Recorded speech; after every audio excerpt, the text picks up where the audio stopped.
பழனிசாமி வந்து 210 தொகுதி நாங்கள் வெற்றி பெறுவோம் அப்படின்னு சொல்லியிருக்காரு.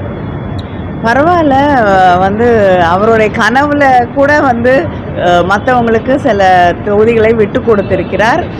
ஆனால் கனவுகள் எல்லாமே மெய்ப்படுவதில்லை. நிச்சயமாக இந்த கனவு வெறும் கனவாகத்தான் முடியும். துணை குடியரசு தலைவராக இருந்த திரு டங்கர் அவர்கள் எதற்காக ராஜினாமா செய்தார் என்ற கேள்விக்கு இதுவரை பதில் இல்லை. என்ன நடந்தது என்ற கேள்விக்கும் இதுவரை பதில் இல்லை. ஏன் இது மறுபடியும் ஒரு தேர்தல் நடைபெற்று கொண்டிருக்கிறது என்ற கேள்விக்கு பதில் இல்லை.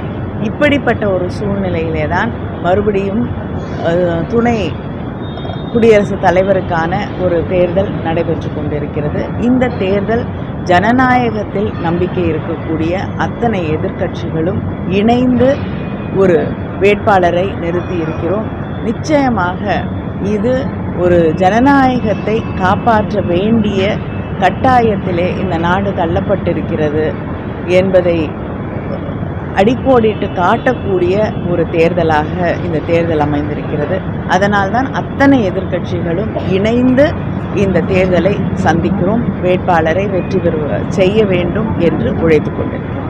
தமிழக முதல்வர் பாருங்க 2026 தேர்தலில் 200 தொகுதி வெல்வோம் என்று சொல்லிட்டு அதே போல எடப்பாடி பழனிசாமி வந்து 210 தொகுதி நாங்கள் வெற்றி பெறுவோம் அப்படின்னு சொல்லியிருக்காரு. பரவாயில்ல. அவருடைய கனவுல கூட மற்றவங்களுக்கு சில தொகுதிகளை விட்டு கொடுத்திருக்கிறார். ஆனால் கனவுகள் எல்லாமே மெய்ப்படுவதில்லை. நிச்சயமாக இந்த கனவு வெறும் கனவாகத்தான் முடியும்.